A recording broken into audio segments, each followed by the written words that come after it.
భారత్ అలాగే south Africa జట్ల మధ్య జరిగిన మొదటి వన్‌డే మ్యాచ్‌లో సౌత్ ఆఫ్రికా జట్టు ఏకంగా 17 పరుగుల తేడాతో ఓటమి పాలైంది. టెస్ట్ క్రికెట్‌లో మన భారత జట్టుకు చేదు అనుభవం ఎదురైనప్పటికీ కూడా వన్‌డేలలో మాత్రం మంచి శుభారంభం అందుకుని ఇక వన్‌డే సీరీస్‌ని ఎలాగైనా సరే చేజెక్కించుకోవాలని మంచి గర్వంతో ముందుకు వెళ్తోంది.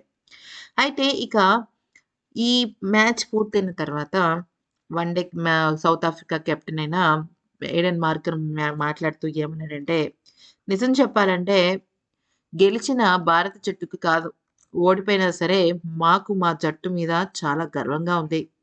డ్రెస్సింగ్ రూమ్‌లో కూర్చొని ఆటగాళ్ళు తమ వంతు కృషి చేయడం చాలా గొప్పగా అనిపించింది.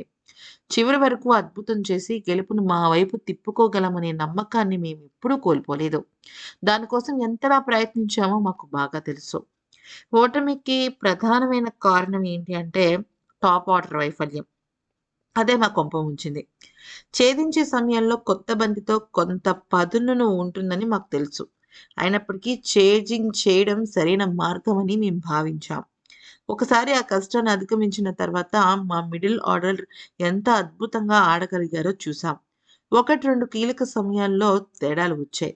అయితే ఈరోజు మ్యాచ్‌కి ముందే మేము రోహిత్ కోహ్లీల విషయంలో దాదాపుగా 100కు పైగా ప్రణాళికలు సిద్ధం చేశాం. అది కాకపోతే ఇది, ఇది కాకపోతే అది. అసలు బేసిక్‌గా పవర్ ప్లేలోనే మొదటి 3 వికెట్లు పడిపోవాలి అనేది మా ప్రణాళిక. కానీ అది కాస్త కోహ్లీ పూర్తిగా మార్చేశాడు. యశస్వి ఔట్ అయిన తర్వాత ఖచ్చితంగా మా ప్లాన్ వర్కౌట్ అవుతుందని అనుకున్నాం.